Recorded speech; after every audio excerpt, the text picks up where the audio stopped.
Salut à tous et bienvenue pour ce nouveau décryptage tactique. Aujourd'hui, on va s'intéresser au quatrième quart-temps entre Dallas et les Clippers, le match 2. Le match où vous savez, Dallas a repris les commandes de la série, a repris l'avantage du terrain. Et c'est d'autant plus intéressant ce quart-temps puisque, déjà c'est le dernier, mais c'est surtout assez représentatif de qu'est-ce qui a marché et un peu de la révolution du post-up qui a été opéré en plein milieu de quart-temps de la part de Jason Kidd, le très bon ajustement. On voit tout dans ce carton, on voit ce qui marche pas au début, on voit l'ajustement, on voit le run, et voilà. Donc, je vous propose de regarder ça ensemble, et vous allez voir que c'est assez intéressant. On est, comme dit, sur un match où, 65-66 en début de quatrième carton, on est sur un match défensif, un match où, en fait, chaque équipe a des mauvais shooters, des non-shooters, et donc ça a été un peu compliqué, finalement, pour chaque équipe de scorer parce qu'il y avait une très bonne occupation du terrain. Premièrement, ce que fait Tyronn Lue, ce qui est assez intéressant et qu'il a déjà fait dans le match 1 en ciblant Gafford, mais là ce qu'il fait c'est que début de quart-temps, on appelle premier système un post-up pour Zubac. Et pourquoi est-ce qu'on fait ça ? C'est pour cibler Lively, parce que Lively et Gafford sont pas forcément des défenseurs de post-up extraordinaires, et par contre, ils embêtent un peu, et notamment ils embêtent de l'autre côté du terrain. Ils embêtent de par la menace de verticalité qu'ils peuvent offrir sur les pick and roll de Luka Doncic. Donc forcément, le but c'est, si on les met en problème de faute assez vite, ça peut embêter. Et puis de toute façon, au-delà de ça, il y a aussi l'implication que c'est pas des forcément très bons défenseurs. Donc ça peut être une bonne manière d'attaquer, et vous voyez que c'est le cas. Vous voyez que c'est le cas, 2 points faciles pour Zubac pour commencer le quart-temps. Zubac ou Zubat, pardon, il paraît qu'on dit Zubats, la prononciation correcte. Mais voilà. Pick and roll, donc de l'autre côté, on part pour Dallas, pick and roll, et voilà exactement ce qui va pas. Voilà pourquoi ça bloque. C'est une question de spacing en fait. C'est parce que Dallas, il n'y a pas que des bons shooters à Dallas. On a Luka Doncic qui a la balle, on a Irving qui est considéré comme un bon shooter. Mais là, vous voyez que côté faible, en fait, on a deux shooters moyens, on va dire, en tout cas 2 shooters qui sont pas du tout respectés par les défenses et par celles des Clippers notamment. Donc que se passe-t-il ? Pick and roll, ici, que fait Zubac ? D'habitude, match 1, il avait fait un deep drop où il attendait très bas pour protéger le panier. Là, j'arrive plus à parler. Là, sur ce match 2, on est sur un edge. Donc on est sur quelqu'un qui monte au niveau de l'écran. Un show ou un edge, un soft edge plutôt. Hard edge, ce serait Zubac ici qui monterait très haut, barrer le chemin à ce niveau-là. Un soft edge, on est ici. Un drop, on est bas, plus bas par rapport au niveau de l'écran. Un soft edge, c'est ça, on fait 2 sur le ballon, voilà, une pression, mais pas une pression hyper agressive. Juste on se met à 2 pour essayer de le faire lâcher la balle, et c'est ce qui se passe, mais il n'y a pas que ça. Quand on a un 2 sur le ballon, il faut compenser derrière, et donc notamment, regardez là, James Harden qui dit à Norman Powell, voilà, c'est toi le low man, c'est toi l'homme le plus proche de la ligne de fond, le plus bas sur le terrain, le low man, donc c'est à toi de venir aider, voilà, et Powell, il vient ici, plein centre, si on avance un peu, voilà, et ensuite, les 2 shooters sont la responsabilité de James Harden. Voilà, c'est un peu ça le système, le schéma. C'est un edge sur pick and roll, 2 sur le ballon, quelqu'un, le low man le plus bas, qui vient protéger la raquette, il fait la pré-rotation, et les 2 shooters occupés côté faible doivent être gérés par un seul joueur, un contre un, forcément, puisque si on a 2 sur le ballon ici, on a 1 contre 2 ici, forcément de l'autre côté. Et là, vous voyez que James Harden, il descend dans le corner, et il n'y a pas forcément un close-out hyper agressif sur PJ Washington, et je pense que les Clippers sont totalement contents de concéder ce tir en fait. Et c'est ça le problème en fait de l'attaque de Dallas pour l'instant sur pick and roll, c'est que il n'y a pas beaucoup de spacing, il n'y a pas beaucoup d'attaque parce que il n'y a pas d'espace derrière quoi. Et donc les solutions un peu faciles habituelles, on n'y arrive pas quoi. Et notamment pourquoi est-ce que ça fait un edge ? Je pense c'est qu'on essaie de réceptionner Luka Doncic très haut pour l'empêcher de gagner en momentum en fait et d'aller au panier où il pourrait quand même scorer. Mais voilà, là il y a un edge. Derrière, il n'y a pas de spacing, c'est pas respecté, et donc voilà, les Clippers s'en sortent en protégeant la raquette, qui est la priorité, et en concédant un tir de PJ Washington, qui est un shooter à 31% sur la saison, qui est un shooter en carrière, qui est en dessous de la moyenne, donc voilà, on est totalement content de concéder ça. De l'autre côté, on repart côté Clippers, possession suivante, et de nouveau, voilà, vous voyez qu'on essaie de faire une espèce de rub screen, ici, pour tenter d'obtenir un switch, on l'a pas, bon tant pis, on attaque tout de même au post-up et on attaque frontalement Dereck Lively. Voilà, on y va à l'ancienne avec un gros pivot Zubac qui y va au contact, il y a une faute. Et donc voilà, donc ça fait du mal. Ça fait du mal ce post-up, c'est normal. Et après la faute, on enchaîne en fait avec un pick and roll après la remise en jeu, et on voit aussi les schémas de Dallas de suite, on est sur du switch. Voilà, on switch sur le pick and roll pour pas concéder de décalage, pardon. On switch, donc vous voyez Washington qui vient sur Zubac, et Lively qui reste sur James Harden. Et donc, James Harden attaque logiquement son mismatch. Et que se passe-t-il ici? Qu'est-ce qui se passe? C'est qu'on a un espèce de écran fantôme, une espèce de ghost screen ici, un peu pas du tout scripté, un peu improvisé, où il y a une Norman Powell remonte. Mais regardez ici, les deux restent sur Harden, à la fois Josh Green et à la fois Derek Lively, donc ça fait un petit pick and pop facile, ouvert, enfin relativement ouvert en tout cas. Et pour un bon shooter comme Powell, balaboum, ça rentre. Et donc si on regarde le score, on était à 67-68, donc très serré. Et là, 3 points. On commence un peu à faire l'écart. Donc ça commence à se creuser. Vous allez voir que les Clippers vont faire un petit écart avant d'être complètement renversés par Dallas. Et donc voilà, on repart de l'autre côté, et de nouveau pick and roll, de nouveau on fait un edge, ça monte assez haut sur le ballon, mais contre-move de Luka Doncic, de suite. Les playoffs c'est que ça, c'est le move, le contre-move, et puis le contre-move du contre-move, etc. Le contre-move du edge, c'est, hop, j'arrive à, comme on dit, un split the pick and roll. En français, il fend le pick and roll en deux, et donc littéralement il passe entre les deux défenseurs. Il se laisse pas enfermer par le edge, voilà, il passe entre les deux. C'est exactement ce qu'il fait, il peut aller au panier, mais là encore, problème de spacing, regardez, côté faible, on a PJ Washington, que fait James Harden? Forcément, il vient dessus t'aider dans la raquette. Là-dessus, l'attention de James Harden est plutôt bonne, la rotation aussi, ce qui fait que, voilà, Luka Doncic, il arrive à se faufiler jusqu'à son spot préférentiel, alors qu'avant, face au edge, il pouvait pas, il avait été obligé de lâcher la balle. Là, hop, changement de direction, je split le pick and roll, j'arrive jusque dans la raquette, mais il y a encore Amir Coffey qui est par là, qui est passé sous l'écran et qui est en position, plus le Lomen, cette fois c'est James Harden. Et là, que se passe-t-il? Là déjà si on monte un peu, on a un peu, je trouve, un peu une mauvaise rotation de la part de Westbrook, mais qui heureusement va se rattraper. Parce que là, quand ça coulisse comme ça, quand James Harden vient aider à l'intérieur, Westbrook, normalement, sa mission, ce serait de prendre Lively, de couvrir un peu la priorité, donc le panier, plutôt que d'aller... Là, il va dans le corner, alors que le corner, justement, c'est plutôt un mauvais shooter.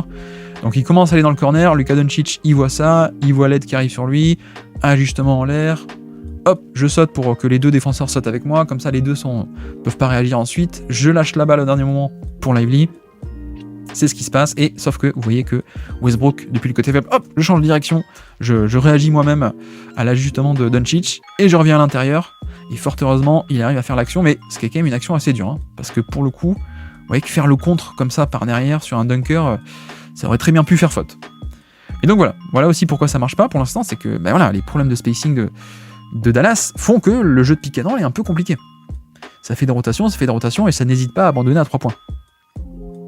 Donc, on reste à 71-67. On part de l'autre côté, une remise en jeu, sans doute après une faute, je me souviens plus exactement. De nouveau, pick and roll, ça switch, Lively sur James Harden. Donc on va attaquer, voilà, on essaie d'isoler, on va attaquer. Et le classique chez James Harden, c'est-à-dire, regardez comment se positionne Lively avec ce pied-là, le pied droit du coup un peu plus haut, le pied gauche un peu plus bas pour essayer d'orienter sur la main droite évidemment. Sauf que la spécialité de James Harden, c'est d'attaquer justement la hanche un peu faible, de forcer en fait le défenseur à faire pivoter les hanches, donc plutôt que d'attaquer ici alors que l'angle est ouvert, il attaque de l'autre côté, il attaque l'autre hanche, hop, et vous voyez, il force Lively il attaque le top foot, comme on dit, ou la hanche côté faible, on peut dire aussi. Et donc là, on attaque côté faible et on force Lively à devoir se retourner, ce qui est une perte de temps. Et voilà, sauf que le handle est pas très bon, donc au final, Lively arrive plutôt bien à revenir en position. Voilà, là c'est dommage parce qu'il y avait la place pour un step back, mais c'est mal géré. Et là aussi, regardez, vous voyez Dallas, Dallas est bien dans la raquette, le côté manque de spacing aussi, on le voit côté Clippers, parce que, pas que manque de spacing aussi, l'aspect très proactif des défenses aujourd'hui qui viennent boucher l'espace, et donc c'est là où on se dit ça switch, et pourquoi est-ce qu'on fait un switch de Lively sur James Harden, il va se faire allumer, mais non en fait, parce que c'est pas que un vrai 1 contre 1, on a un 1 contre 1 ici, mais c'est pas que, c'est 1 contre 1, Lively, plus derrière les aides au panier. Donc, certes, il peut prendre le pull-up s'il veut dans le périmètre, mais ce sera moins rentable que le 1 contre 1 où tu es capable d'aller au panier et d'aller chercher le lancer franc ou au lay-up, quoi. Donc voilà, faut pas voir le switch que comme un 1 contre 1 en fait. Dans la NBA d'aujourd'hui, il y a sans doute une aide derrière. Et donc voilà, la possession est pas très bien gérée, ça se finit en tir un peu, beaucoup contesté d'ailleurs de la part de Norman Powell, qui cette fois ne peut pas le mettre le tir. On repart en transition, Washington, le tir un peu contesté, ça marche pas. On ressort, Luka Doncic, on va jouer un nouveau pick and roll je crois, voilà, nouveau pick and roll, donc nouveau edge, vous voyez Zubac qui va monter sur l'écran, voilà, 2 sur le ballon, ce qui fait que Doncic est obligé de forcer, ça lâche dans ce qu'on appelle le short roll. Ici, c'est la position de short roll. Le roll complet, c'est je vais au panier, je roule au panier, littéralement en français. Le short roll, c'est je m'arrête un peu avant, donc il fait un roll, mais un petit roll, il s'arrête un peu dans la mi-distance pour recevoir la passe pour contrer le 2 contre 1. Voilà. 2 contre 1, s'il va directement au panier, il n'y a pas de solution de passe pour Doncic. Donc là, le short roll, c'est hop, je m'arrête un peu avant, je fais un roll, mais un roll court, littéralement. Je m'arrête avant, je reçois la passe, et là, 2 sur le ballon, ça veut dire une bonne situation de 1, 2, 3, 4 contre 3, 1, 2, 3. Situation avantageuse. En plus, Lively est un bon passeur de short roll. Mais le problème, encore une fois, c'est le spacing. Parce que là, si on remonte cette fois encore dans l'action, le pick and roll, le voici. Le low man, cette fois, c'est James Harden, l'homme le plus bas, c'est James Harden qui doit venir aider. Il le fait, et regardez, il suit pas forcément son shooter, il s'en fiche, il reste dans la raquette pour défendre. Parce que là, si James Harden n'est pas là et sur son shooter, la raquette est ouverte et Lively peut y aller, quoi. Donc c'est ce qu'on ne veut pas. Donc James Harden est en position, voilà, la bonne passe de Lively, bonne extra passe dans le corner. Mais voilà, ce côté faible, Josh Green plus PJ Washington, clairement c'est pas respecté. Westbrook doit gérer un peu les deux en 1 contre 2. Bon, il fait pas non plus un effort magnifique, mais pour le coup, voilà, il n'y a pas d'effort ni de James Harden qui est censé faire le X-out en fait, clairement sur cette action. C'est-à-dire que il fait le low man, Westbrook remonte ici et Harden revient ici. Mais là, il y a un niveau d'effort des deux qui est pas top. Et de toute façon, on est content de laisser ce tir ouvert. Et voilà, vous avez vu que on donne un tir ouvert à plutôt un shooter moyen. On est content côté Clippers et surtout on a empêché un drive de Doncic. On l'a forcé à lâcher la balle très tôt, ce qui fait qu'on reste à 71-67. Plus on part en transition désormais. Et en transition, notre ami Westbrook, il y va, il attaque en demi-transition là. Voilà, la petite drop-off passe dès qu'il y a l'aide qui vient sur lui. Dans le dos de Washington, le petit flotteur, et voilà. Et donc là, on est à 67-73, on demande un temps mort côté Dallas, et puis, on revient du temps mort, et que se passe-t-il ? Je laisse dérouler, vous allez voir, que se passe-t-il ? Où est-ce qu'on va ? On va sur du post-up. Le post-up de Luka Doncic. Et c'est vrai que comme dit, vous avez vu, j'ai montré que 2-3 exemples en début de quart-temps, mais ça a été ça tout le match, ça a été ça le match 1 aussi, le manque de spacing qui fait que les Clippers, j'allais dire Lakers, non, ça c'est un autre problème, mais les Clippers ont pu quadriller le terrain derrière le pick and roll et donc empêcher le pick and roll d'être efficace.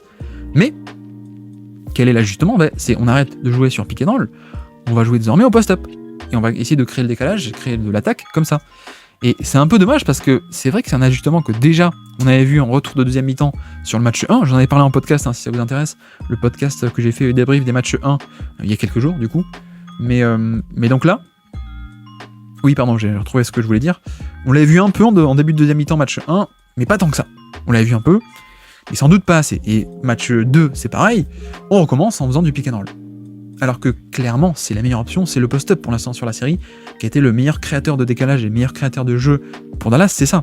Parce que c'est une situation qui est très différente en termes de géométrie du terrain. On démarre ici déjà plus proche du panier, donc un peu plus au cœur du jeu, et quand il y a une aide qui vient, ça peut ressortir facile et des circuits de passe plus faciles.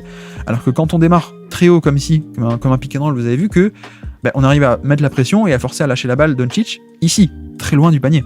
Et derrière, on peut compenser parce qu'il y a des mauvais shooters. Donc là déjà c'est pas pareil. C'est pas pareil, Josh Green a été sorti, Lively aussi, et d'ailleurs, post-up, plus qui est là, c'est notre ami Maxi Kleber.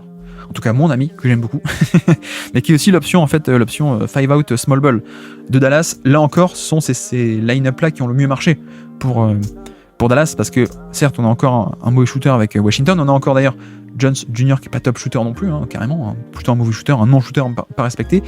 Mais en tout cas, les configurations un peu small ball, c'est celle où on a Kleber en 5 qui shoot. Et donc voilà. Donc là, on ressort des vestiaires et on dit, allez, on arrête, on va dérouler un plan de jeu désormais où plus de pick and roll, on va aller chercher au post-up et vous allez voir ce qui va se passer. Post-up, là, du coup, défense des Clippers, on a deux choix. C'est soit on laisse en 1 contre 1 et Doncic, en fait, est un scoreur assez bon de 1 contre 1 pour marquer. Soit on déclenche des prises à 2 et des aides, mais ça va déclencher des rotations qu'il va falloir faire pour compenser. Mais si on fait des aides, ça fait 2 contre 1 sur le ballon, ça fait infériorité numérique ailleurs et donc des ouvertures. Ça, vous le savez. Vous le savez, et donc c'est ce qui se passe ici, notamment sur ce premier exemple. Voilà. C'est-à-dire que, voilà, on envoie Luka Doncic au post-up. En plus, vous voyez ici que au début, il a cavallé sur lui, mais on fait un écran avec Washington et les Clippers switch, pour pas de décalage. Donc, il se retrouve avec James Harden sur lui. Donc, l'aide se déclare. se déclenche plutôt, pardon.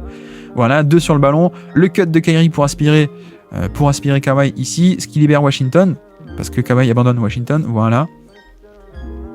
Et donc, derrière, on a Norman Powell et Zubac là, qui sont en 2 contre 3. Ça fait un close-out, mais Washington, fin de extra pass, et on attaque le close-out, et on brise le système et les rotations défensives comme ça. Voilà, on passe outre, on va au panier, bonne aide de Kawhi, mais ça temporise bien, ça fait un petit flotteur à quelques 1 mètre ou 2 du panier à peine, donc ça marche. Voilà. Le post-up, déjà, on est arrivé à créer un tir de meilleure qualité que ce qu'on avait actuellement. On était beaucoup plus proche du panier, et donc voilà. Et puis de l'autre côté, quelle est un peu la stratégie des Clippers? On continue le post-up. On continue le post-up de Zubac pour essayer d'attaquer. Surtout que là, on est, comme dit, un small ball côté Clippers. Donc on attaque d'autant plus avec du post-up. Donc voilà, balle à Zubac, on attaque, mais oui, déjà, de suite, regardez-moi cette raquette. Il paraît qu'il y a beaucoup de spacing en NBA en 2024. Hein. Ben oui, c'est le cas, mais on a aussi beaucoup de défense qui s'ajuste. Hein. On respecte de moins en moins le 3 points parce qu'on sait que le tir le plus rentable, c'est ici, c'est au panier. Et donc là, regardez, on a littéralement les 5 défenseurs autour de Zubac, alors que Zubac, c'est pas Jokic, c'est pas Embiid, donc c'est pas la gravité de Zubac. C'est juste que c'est comme ça en NBA aujourd'hui. On occupe la raquette, on empêche, et ce qui fait qu'on s'en retrouve à faire un flotteur qui est pas un tir si mauvais que ça, hein, pour le coup. Le flotteur, ces flotteurs-là, il les met d'habitude, hein. En tout cas, il peut les mettre, mais on limite clairement l'espace, quoi. Il peut pas faire un drop step de l'autre côté parce qu'il y a Kyrie. Il peut pas enchaîner aussi facilement parce qu'il y a aussi 3 mecs potentiellement sur sa main, donc il peut pas faire un move, aller de l'autre côté. Donc voilà, on prend le petit flotteur, ça marche pas. Et donc voilà. Je sais pas pourquoi j'ai coupé là d'ailleurs. Pourquoi j'ai coupé, je ne sais pas, j'ai dû manquer un truc. Mais donc on retourne de l'autre côté, les Clippers n'ont pas marqué, 73-69. Et de nouveau, qu'est-ce qu'on fait? Exactement le même système. Voilà, Luka Doncic ici, avec Kawhi sur lui, un écran, James Harden qui déboule. Voilà. Et de nouveau, le post-up. Et qu'est-ce qui se passe désormais? Tyronn Lue donne les consignes, là, ici, vous le voyez. Si je remonte un peu là, voilà. Ça vient. L'aide arrive, George est par là. Sauf que cette fois, on fait le choix de pas aider, hein, parce que la fois d'avant, on avait eu une aide et donc ça avait déclenché des circuits de passe et un tir ouvert. Cette fois, on n'aide pas, on laisse James Harden s'occuper de Doncic, mais ça marche pas, ça fait faute. Et c'est ça aussi la force, hein, et le cheat code avec Doncic, c'est que c'est un des meilleurs, si ce n'est le meilleur joueur de pick and roll de NBA, et c'est aussi un mec qui est extrêmement dangereux sur post-up. Donc là, c'est choisis ton poison. Soit tu fais une prise à 2 sur lui, et il y a des passes qui se déclenchent, soit il peut scorer tout seul, quoi, si tu le laisses à un contre 1. Donc voilà pour Dallas qui du coup va sur la ligne des lancers francs et qui score 70-73. On est de retour côté Clippers en attaque, et là c'est une excellente possession défensive de Luka Doncic, vous le voyez, Doncic sur Harden à la base, qui switch sur Kawhi, hein. Et c'est vrai que, alors j'en ai pas parlé encore pour l'instant, mais l'attaque des Clippers, c'est Tyronn Lue, c'est une attaque qui est très, moi j'appelle ça l'attaque à match-up, si vous m'écoutez vous le savez, vous m'entendez le répéter, mais c'est une attaque qui est assez simple, assez simpliste d'ailleurs selon certains, qui va chercher juste à cibler tel ou tel joueur avec, quand on a des superstars, il n'y a pas une attaque très complexe, c'est on donne tel match-up à tel star et puis il attaque isolation pick and roll. Voilà, c'est très simple. Là en l'occurrence on va cibler Doncic, on essaie de l'embêter parce que voilà, il nous embête en attaque, donc on va essayer de soit le faire travailler, soit le mettre en problème de faute, soit juste exploiter sa mauvaise défense, mais comme vous voyez, là ça défend pas mal. Et je trouve que c'est un thème sur cette série depuis le début, c'est que on a un Doncic qui est plutôt bon défenseur, hein, qui est plutôt bien impliqué, là il coulisse bien, et puis même il arrive à dévier la balle pour avoir un style à la fin. Voilà, Dallas s'en sort avec la balle, et puis on part de l'autre côté, et cette fois pas de post-up, hein, parce que comme dit là on n'annonce pas un système, là on repart en transition, donc juste allez, donne-moi un écran, et vous avez vu que on demande un écran avec un petit pour amener Norman Powell. On n'est pas sur un écran où on sait que Zubac va faire un edge, donc ça va faire 2 contre 1 sur le ballon, donc Luka Doncic va devoir louper la balle. Non, là c'est une approche différente, c'est pas un pick and roll face au gros adverse, c'est un pick and roll en impliquant un petit adverse. Et pourquoi ? Parce que ça switch. Voilà, ça switch, et donc maintenant, ça permet d'avoir une isolation. Et là, il n'y a pas de 2 contre 1. En tout cas, pas de suite, ça va venir après, peut-être. Mais là, c'est le switch au début sur l'écran, ça switch, et Doncic va essayer d'exploiter ça en 1 contre 1, tout seul un peu tranquille, plutôt que de subir une prise à 2 sur le pick and roll. Voilà, vous avez vu que, mine de rien, comme je disais, c'est pas totalement un 1 contre 1, parce qu'on a Kawhi Leonard qui est pas loin. Là, pour l'instant, il est dans le gap, mais il va pas faire que rester dans le gap, il va venir aider pour forcer à lâcher la balle. C'est ce qu'il fait ici. Et là, extra passe, et ça donne un tir à 3 points marqué par Washington. Et ce qui aide notamment ici, c'est qu'on a Maxi Kleber, quoi. Très bon shooter, on n'a pas d'Eric Lavely. Donc, il y a une menace de 3 points, ce qui fait qu'il y a un close-out qui se fait. Hein, tout est lié. Hein. Menace de 3 points, close-out, et donc extra pass. Et cette fois, Washington le met, son tir. On repasse de l'autre côté du terrain avec les Clippers. Et vous voyez d'ailleurs qu'au niveau du score, on est à 73-73, on est revenu à égalité, alors que le match avait été très serré et à égalité tout le match, sur les trois premiers cartons. Quatrième carton, il y a un écart qui commençait à être creusé au niveau des Clippers, hein, de 5-6 points d'avance, mais le contre-move, directement, on enchaîne 2-3 post-up ou un pick and roll avec un petit, et puis de suite on comble l'écart. Donc voilà, la mini-révolution du post-up qui arrive à point nommé, hein, ce plan de jeu, cet ajustement, plutôt que d'insister sur pick and roll où ça marchait pas et où ça a pu laisser les Clippers creuser l'écart. Et de l'autre côté, eh bien, on retrouve cette attaque à match-up, comme dit, donc rien de très complexe, juste voilà, pick and roll, un écran pour donner le match-up favorable à notre star, une de nos stars en tout cas, et on va le laisser attaquer, mais sauf que Dallas justement essaie de protéger Doncic, mine de rien, donc ça ressemble à un switch au début. Voilà, et puis finalement non. Derrick Jones revient. Hop, le voici. Et donc Paul George abandonne la balle assez logiquement. Mais voilà, c'est un peu aussi le problème de cette attaque à match-up, c'est que ça reste un peu statique, quoi. Et vous voyez d'ailleurs que ça se finit par un pull-up de Harden.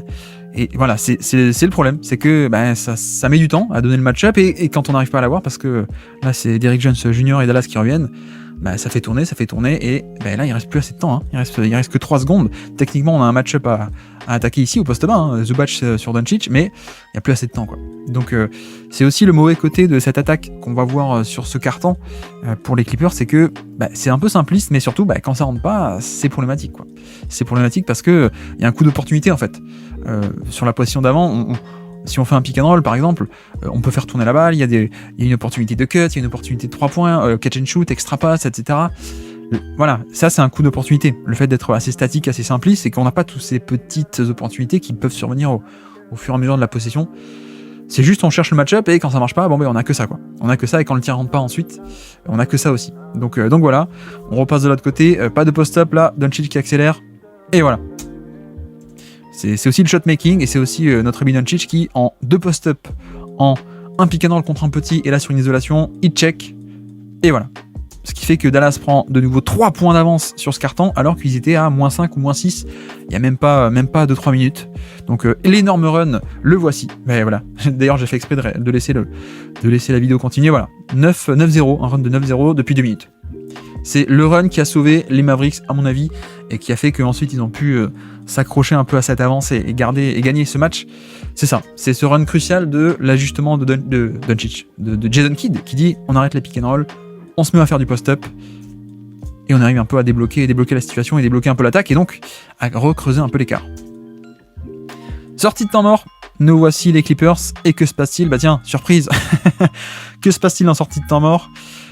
Un simple système pour donner le match-up, le bon mismatch, le bon match-up à notre ami Kawhi Leonard. Voilà, c'est très simple, un peu simpliste, sachant que là encore, soi-disant c'est un contre 1 parce qu'il y a un switch, mais non, parce que là c'est 1 contre 1, ok, isolation, mais on a PJ Washington qui se tient dans le gap, comme on dit, donc il bouge l'espace, hein, vous le voyez là, dans le gap, et derrière on a même en plus Maxi Kleber qui fait la pré-rotation de ce côté de la raquette.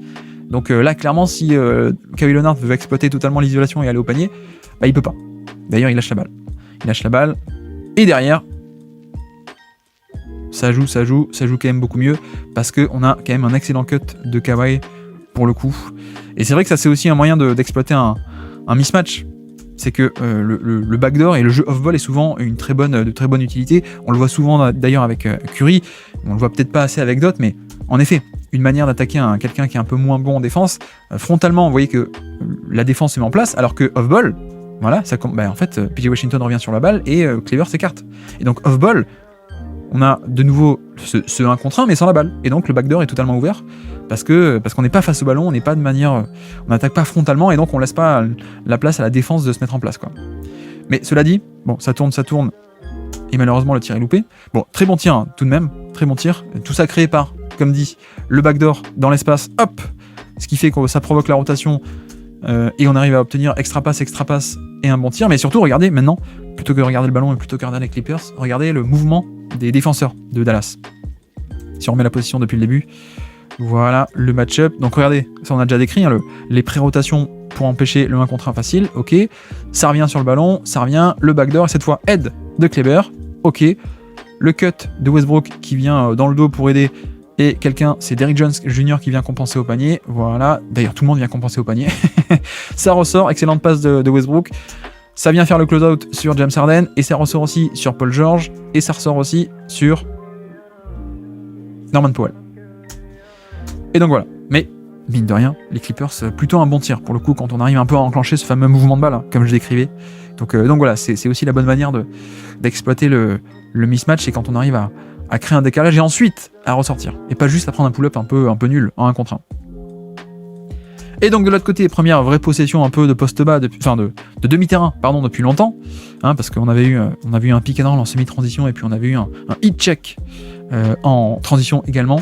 Là, cette fois, qu'est-ce qu'on fait ? On enchaîne, toujours le même système, toujours, voilà. Regardez Doncic qui dit non mais Maxi Kleber, c'est à toi à venir, c'est à toi à venir parce qu'on a envie d'avoir James Harden. Voilà. Donc tu postes ton écran, je récupère James Harden et je vais m'installer au poste bas. Voilà. Comme les possessions qu'on a déjà vues tout à l'heure. Il y a quelques temps pour les post-up de Doncic, et donc là exactement pareil, post-up, LED qui vient, donc ça ressort, Kyrie, excellent shooter, qu'on a mis d'ailleurs à une passe près, hein, ça fait exprès, hein.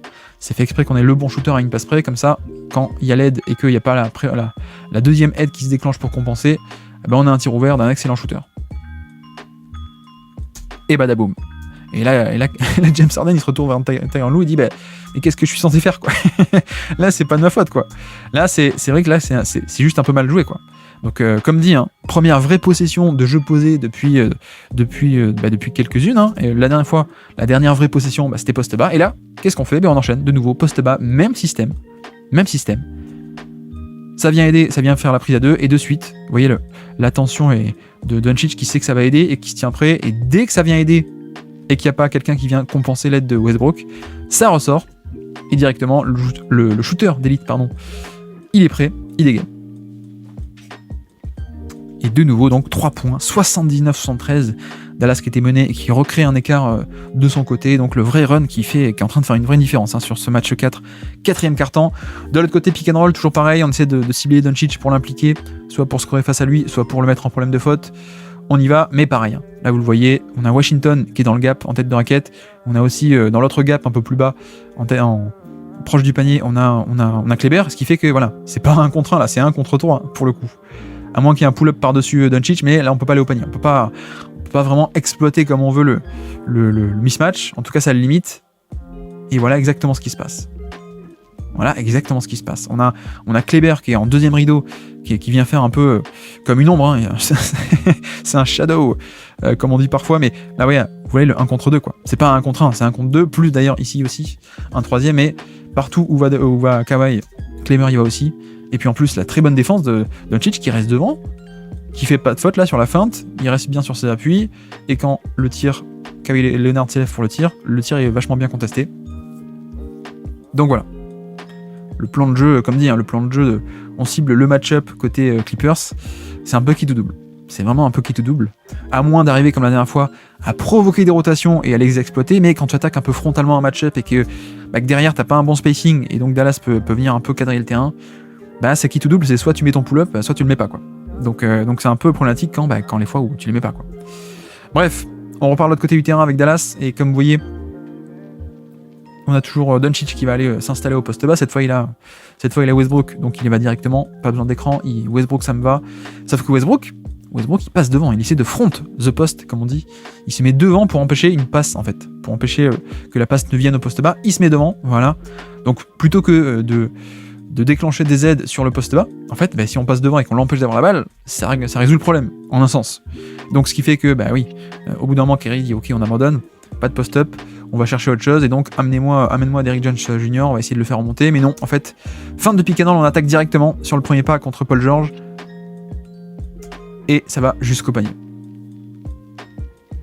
Voilà, on appelle un écran, on fait genre, pour l'effet de surprise sans doute, pour peut-être aussi libérer le côté faible, pour pas qu'il y ait une aide qui vienne, et l'attaque, le premier pas, on va sur le spot, même si Paul George est encore devant, le petit flotteur, parce que voilà, ça reste quand même Kyrie et son talent pur qui est capable de mettre ce genre de tir. Donc voilà, encore un panier pour Dallas qui les enchaîne, mine de rien.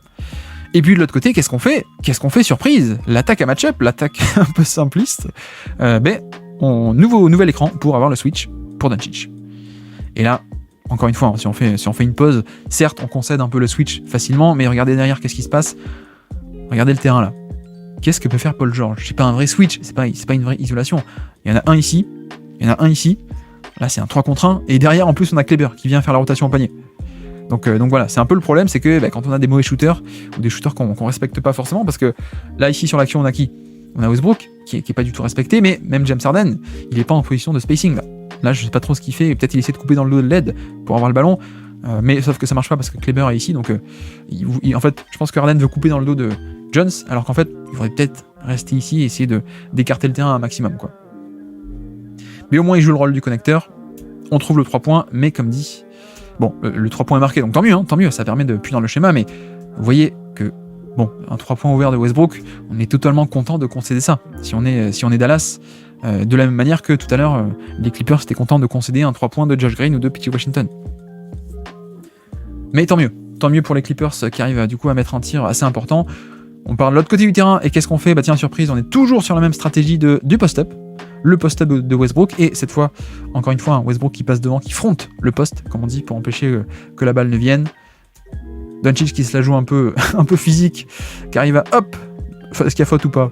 Peut-être, je ne sais pas. En playoff, en tout cas, il n'y a pas faute. Il obtient la balle, voilà. Et regardez derrière. Hein. C'est quand même pas aussi facile. Cette fois, l'aide vient depuis la ligne de fond. Donc on essaie un peu de changer les schémas, en fait. Parce que sur les premières possessions, on voyait que... Hop, est-ce que je remonte? Allez, je prends le risque de remonter. Je prends le risque de beaucoup remonter. Ici. Hop, voilà. Vous voyez que là, en post-up, on avait... le défenseur frontal le défenseur du mec de post-up était en bas, et puis l'aide venait d'en haut. Alors que là, quand on va ensuite, on avance, ça on l'a vu, et on vient là, on change de schéma, en fait, on n'aide plus depuis en haut, et ce qui donnait une passe facile pour en haut pour un shooter, on fronte le poste, on essaie de passer devant, et l'aide vient depuis la baseline, cette fois.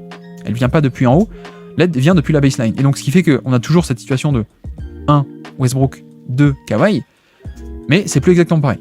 On change un peu l'angle de l'aide et de surcharger le terrain. Sauf que là, pour le coup, il y a un peu un gamble, comme on dit, un risque, un pari de style, tentative de style qui est un peu manqué, ce qui donne la position intérieure un peu trop facile à Doncic, qui va sur son spot en plein milieu de la raquette. Et là, tout le terrain est ouvert pour lui. Tout le terrain est ouvert. Vous voyez qu'il y a tous les défenseurs autour de lui, mais voilà.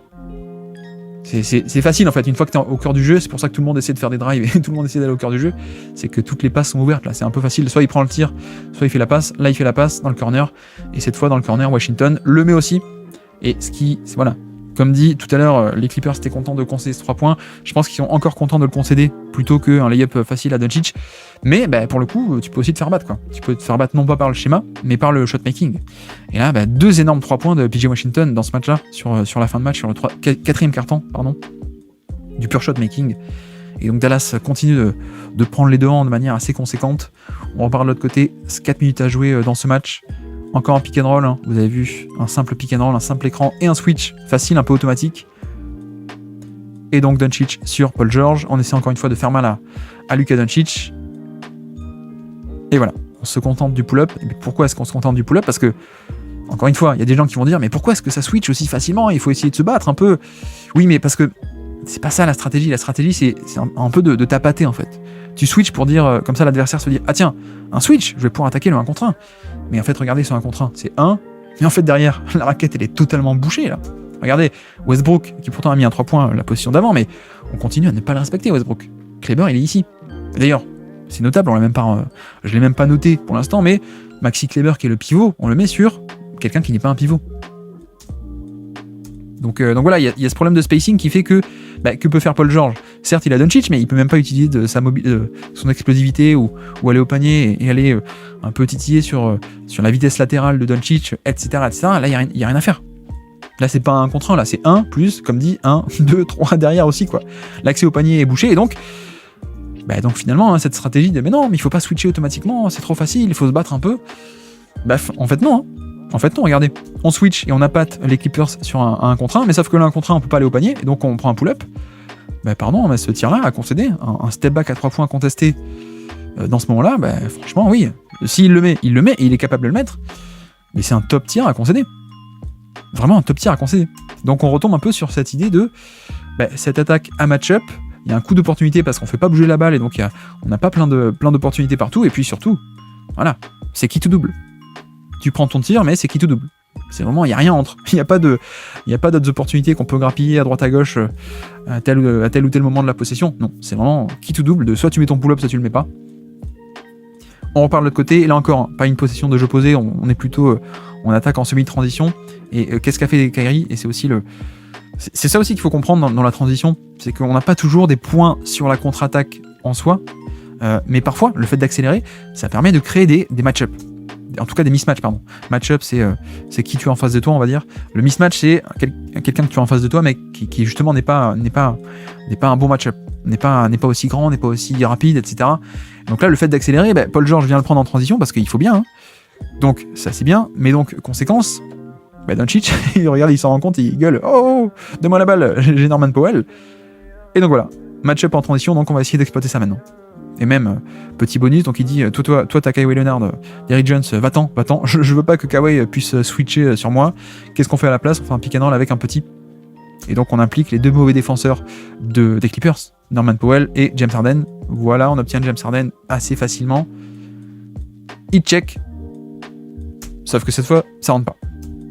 Bon, c'est un peu dommage, mais là encore, vous voyez qu'il y a un côté isolation et ciblage de mismatch qui parfois peut être un peu qui tout double. Parce que là encore, Doncic, certes, il a un peu la main chaude, donc il teste un peu, mais vous voyez que là, il obtient le match-up, certes, mais il y a Paul George qui est dans le gap, qui ne respecte pas du tout PJ Washington, il est dans le gap, prêt à aider. Et derrière, il y a aussi un low man, alors je pense que là c'est Westbrook, mais ça aurait été Kawhi. Donc voilà, encore une fois, même les Clippers font pareil que Dallas, c'est-à-dire on donne le switch un peu facile, si vous voulez, on va pas s'embêter à faire un edge et à concéder par exemple un pick and pop. Parce que là, imaginons que Powell ne veut pas switcher, il reste sur Doncic et James Harden aussi, il y a le pick and pop facile là, pour Kyrie qui s'écarte. Donc le switch, ça permet de concéder rien du tout, aucun décalage. Donc voilà, on switch, mais en fait, on change sur les écrans et avec une défense derrière, quoi. C'est pas le 1 contre 1 totalement isolé, quoi, au final. Et donc on se résout ici Doncic à prendre le pull-up, ça marche pas. Donc voilà pour cette possession, 4 minutes à jouer, pardon. De l'autre côté, voilà, rien de spectaculaire, c'est Kawhi qui remonte et qui prend des lancers francs. Une petite faute un peu évitable, il prend des lancers francs. Voilà. Et donc les Clippers, pourquoi est-ce que j'ai laissé ça? C'est pour dire que les Clippers ont mis quand même un point sur le lancer franc. Donc 84-77 plus 7. Donc. Et là de nouveau, qu'est-ce qu'on fait? C'est là où j'ai pas été totalement fan. Parce que Jason Kidd, à mon avis, il avait trouvé un truc avec le post-up. Et encore une fois, il n'insiste pas. Il insiste vraiment pas avec le post-up et je suis un peu... Ça me déçoit un peu parce que, ouais, il y avait... Pourquoi s'arrêter en fait? Une fois que tu as trouvé une stratégie qui marche, pourquoi s'arrêter? Sachant qu'il n'y a pas de bonne solution pour les Clippers. Soit on aide, soit on n'aide pas. Mais voilà, je comprends pas. Je comprends pas pourquoi là, sur une vraie possession de jeu posé, on ne va pas sur ce post-up. On va plutôt sur du horns, donc possession horns, 1 tout en haut, 2 en tête de raquette et 2 dans les corners, grosso modo. Donc voilà, on donne la passe à Washington, on fait venir Doncic qui est défendu par Westbrook. Voilà, switch automatique encore une fois, donc cette fois c'est Paul George qui se retrouve sur Doncic. Et regardez encore une fois, 1 contre 1, d'accord, mais derrière c'est quadrillé. C'est quadrillé, il peut pas aller dans la raquette s'il veut. Mais Doncic veut quand même essayer d'attaquer, il attaque. Et bon, il loupe le tir, mais mine de rien, il arrive tout de même à aller sur ses spots, Doncic. Il arrive, c'est pas du tout en explosivité, c'est pas de la vitesse, mais il va quand même un peu sur ses spots. Mais au final, c'est pas totalement un lay-up non plus. C'est plus un flotteur à quelques mètres du panier, parce qu'il y a aussi James Harden qui est par là, et parce que d'ailleurs la défense de Paul George est bonne. Mais voilà, c'est de nouveau, on repart sur une possession qui est pas top. Je trouve qu'il est pas top pour Dallas. Alors que, comme dit, ils avaient trouvé un truc pas mal avec le post-up. Pourquoi est-ce qu'on arrête? Pourquoi est-ce qu'on se remet à attaquer depuis le périmètre, sachant que dès que Doncic attaque depuis le périmètre, on a tout ça qui se met en place derrière. Je comprends pas trop le play call de la part de Jason Kidd qui avait trouvé un truc, mais qui arrête de l'utiliser. C'est un peu dommage. C'est un peu dommage, c'est comme ça que les Clippers vont un peu revenir dans le match, heureusement. Bon là c'est rebond offensif, donc nouvelle chance pour Dallas. Irving qui isole Westbrook, qui va au panier, et là encore, isolation certes, mais comme ça manque un peu de spacing parce qu'il y a Washington, on n'hésite pas à venir aider. C'est pas un contre un, on a de suite la rotation de James Harden qui vient bloquer l'espace, qui vient bloquer l'accès au panier. Et voilà. Et derrière, ça prend le rebond. Donc, voilà. Doncic a essayé une fois son 1 contre 1, il n'est pas arrivé à aller totalement au panier, il a manqué le tir. Kyrie Irving essaye lui aussi. Là encore, l'aide. Là encore, ça va pas totalement jusqu'au panier pour lay-up ou lancer franc. Et derrière, c'est une possession défensive totalement réussie des Clippers, qui se débrouillent pas mal, mais bon, ils se débrouillent bien, mais ils ont été un peu sauvés, mine de rien, par notre ami Jason Kidd, quoi. Mais bon. De l'autre côté, on y va, ça attaque un peu en semi-transition, vous avez vu de la part de Paul George, et qui, après ce mauvais play-call de Jason Kidd, je trouve en tout cas, il attaque, et on va chercher le panier facile. Enfin facile, pas si facile que ça d'ailleurs. Mais il passe l'épaule sur Derrick Jones, derrière il y a l'aide, mais hop, le Eurostep autour, la finition hyper compliquée, et panier, et donc les Clippers sont de retour à -5, à peine à -5. Donc gros tir, hein, grosse possession de la part de Paul George. On repart de l'autre côté, et encore une fois, pas de post-up.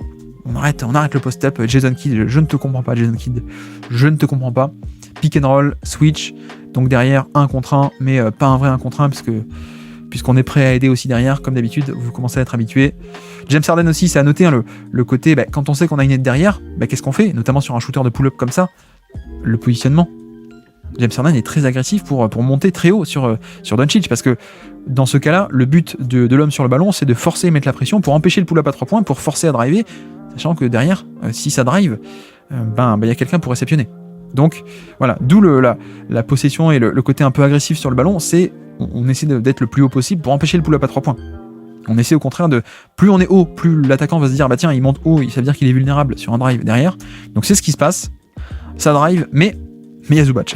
Il y a Zubac, parce que là on a 2 non-shooters presque totaux. Enfin, alors Washington a mis des tirs, 2 gros tirs sur ce carton en plus.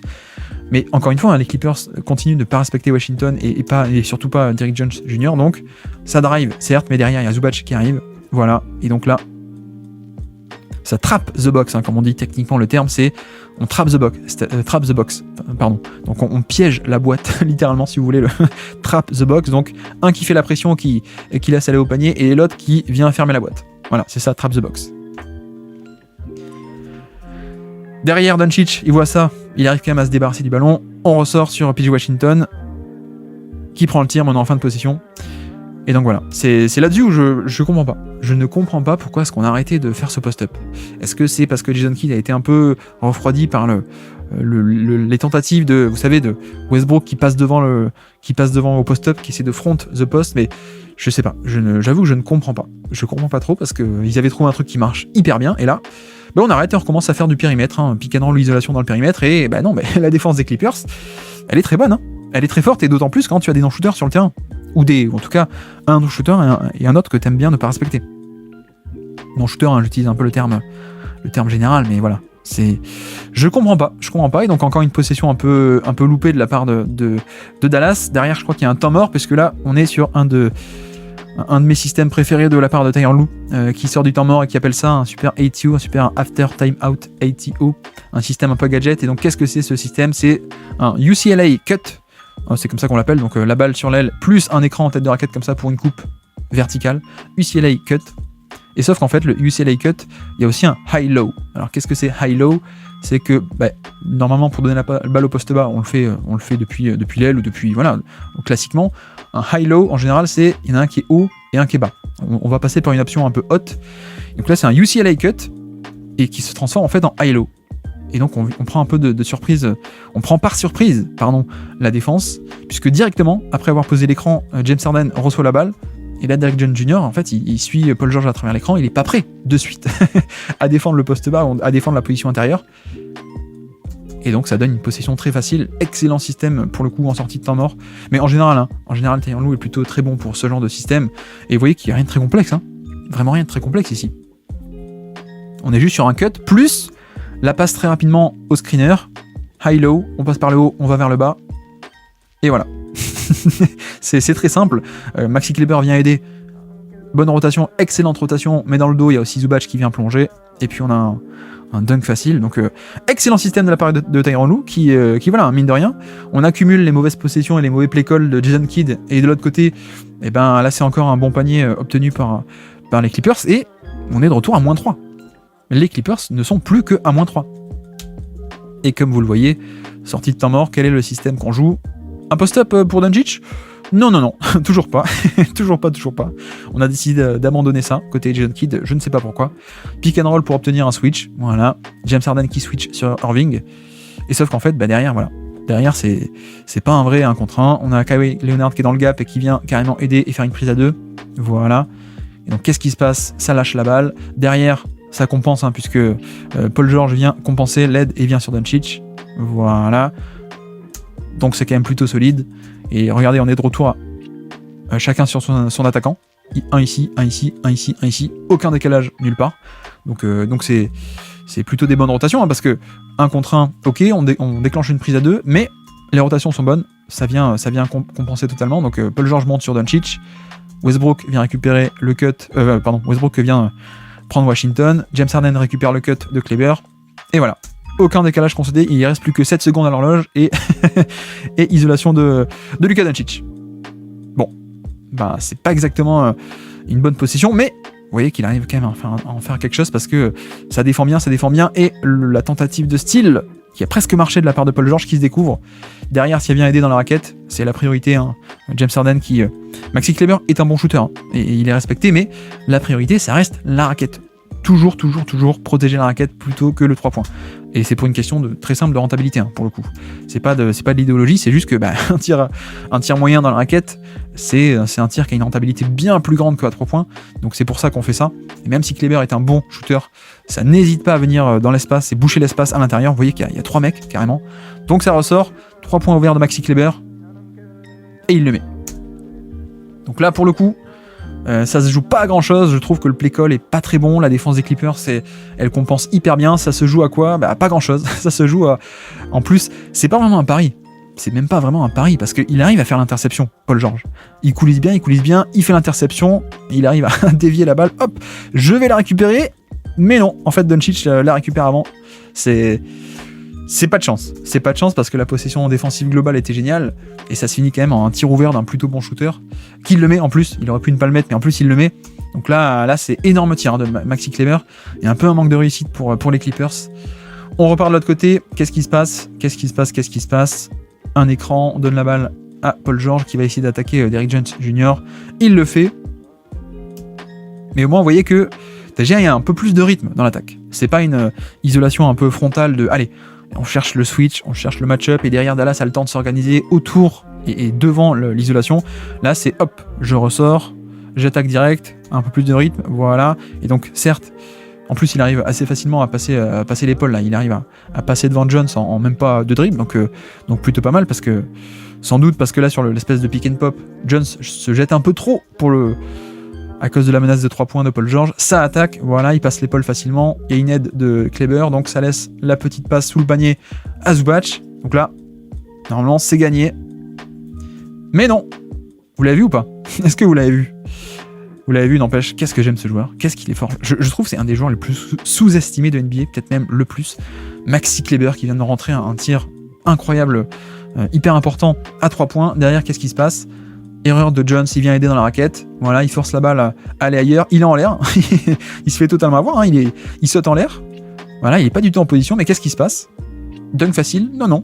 Je viens fouetter la balle et il y arrive. Il arrive à dévier la balle en retombant. Action défensive assez incroyable, hein, de Maxi Kleber ici, qui fait que on empêche un dunk facile, quoi. Vraiment, vraiment génial ce Maxi Kleber.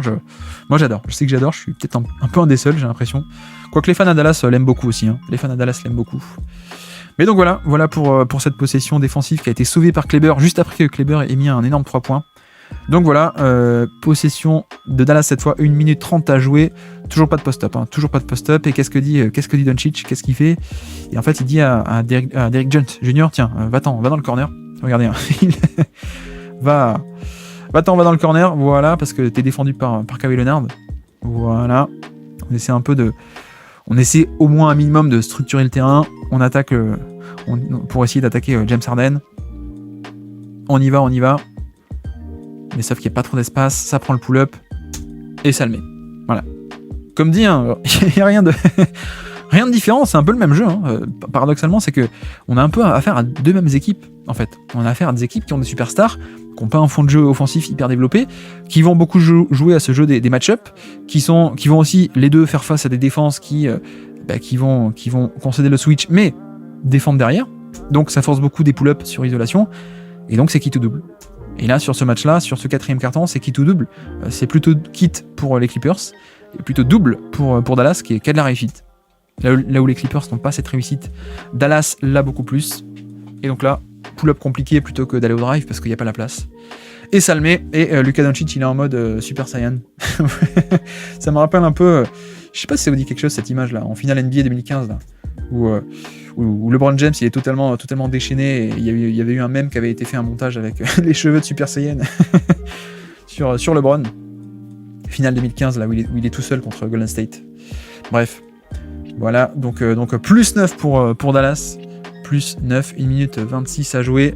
Un petit système, plutôt bon système, encore une fois, en sortie de temps mort pour les Clippers. Qu'est-ce qui se passe?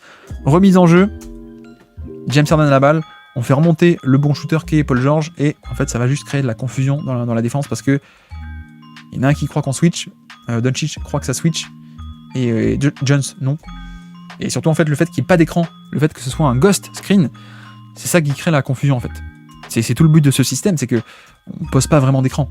Le ghost screen, donc littéralement écran fantôme, pardon, je parle avec mon accent du sud, écran fantôme, c'est que comme il n'y a pas vraiment d'écran, il y en a un qui pense que si, c'est un écran donc je change, et l'autre il dit mais non, il n'y a pas d'écran, je change pas. C'est ce qui fait que les deux vont sur Paul George, et donc 3 points ouverts pour James Harden, énorme tir, il le met, 3 points ouverts. Voilà, c'est qu'est-ce que j'ai fait? Je me suis planté, j'ai mis 2 fois la même possession. Et voilà, les Clippers qui arrivent à revenir à moins 6 d'un coup, plutôt énorme tir là encore. Ils se redonnent une chance de rester en vie. Pick and roll de l'autre côté, vous remarquez, hein, toujours pas de post-up pour Doncic, puisque ça a trop bien marché, donc Jason qui dit non, ça marche pas. On va se compliquer la vie, on va partir à la chasse au match-up. C'est ce qui se passe. Donc on chasse encore une fois James Harden. Voilà, on fait venir Derrick Jones Jr. et le switch est automatique. On cherche même pas, on bataille pas du tout. Le switch ici, le terrain qui est bouché ici. Kyrie qui arrive à passer à travers James Harden, ça c'est pas très dur et c'est pas grave parce que derrière on sait qu'il y a la deuxième ligne. Regardez le deuxième rideau là qui empêche Kyrie d'aller au panier. Donc il est obligé de s'arrêter à mi-distance et prendre son petit pull-up. Cela dit, le pull-up est pas mal. Hein. Pull-up est pas mal pour le coup. Il a assez d'espace et c'est un tir qu'il peut totalement mettre. Quoique pas mal, mais bien contesté hein, par Zubac. J'avais pas vu avant le ralenti, mais ouais. L'espace est bouché et il monte assez haut pour contester le tir. Donc excellente action de Zubac qui provoque donc une nouvelle possession. Voilà, une bonne position défensive. Et je ne sais pas si vous avez remarqué, mais les seules fois où Dallas est arrivé à marquer sur cette chasse au mismatch, c'était des pull-ups un peu dans le périmètre. Ou alors sur la fameuse erreur de Paul George, qui est même pas vraiment une erreur en plus, et qui donne un 3 points ouvert un peu cadeau, mais bon, vous voyez que sur ce carton, la chasse au mismatch et l'isolation dans le périmètre, ça marche pas trop ni pour Dallas, ni pour les Clippers, hein, pour le coup. Parce qu'on a des défenses derrière qui défendent bien. D'ailleurs, en parlant de ça, encore une fois Paul George qui est excellent en transition, qui est devant Derrick Jones Jr. Voilà, crossover, on passe devant, il y a l'aide qui vient derrière Doncic, et ça donne un dunk facile pour Zubac. On avance, nouvelle possession pour... je vous passe un peu, hein, bien sûr, parce que là on a 44 secondes, mais il y a toute une chasse, enfin pas une chasse au mismatch. Le jeu des lancers francs en fin de match qui est pas très intéressant. Et donc on va directement au système d'après, après la faute, après le lancer franc. On est à plus 5 pour Dallas. Et là encore, excellent système de la part de Tyronn Lue qui fait remonter Kawhi. Quel est le but de ce système en fait? C'est de faire un backdoor. Alors que ma souris bug, attendez, qu'est-ce qui se passe? Je ne sais pas. Est-ce qu'on voyez ma souris, mais c'est plus la même. C'est pas très grave. Bref, système, on fait remonter. Ça défend bien, donc hop, le backdoor dans l'espace. Et vous voyez que c'est pas un hasard. Hein. C'est pas un hasard si tout l'espace là est libéré. C'est que on a mis les shooters dans les corners. On a mis 2 shooters d'ailleurs dans le corner gauche et un dans le droit. Comme ça, le backdoor, il y a tout l'espace qu'il faut. Et il y a le panier. Techniquement, panier plus end one. Mais en fait non, parce que la faute aura été annulée au replay, donc pas de end one. Et donc voilà, là mince, je suis reparti au tout début, mais fin de match, après c'est un peu un jeu de lancer franc. On va s'arrêter là parce que c'est là que se terminent les jeux intéressants. Mais voilà pour ce match qui ensuite a été gagné sur les lancers francs. Voilà ce quatrième quart-temps, comme vous avez vu, un peu le run clé en fait, le run clé de Dallas qui a été fait sur finalement la séquence des post-up, la séquence des post-up qui a tout débloqué, qui a permis d'enchaîner quelques possessions offensives très rentables, qui a permis de débloquer un peu l'attaque, et derrière ensuite la défense a un peu fait le taf aussi. Mais voilà pour ce match-là, j'espère que ça vous aura plu, ce petit décryptage tactique, et on se dit à la prochaine. Ciao.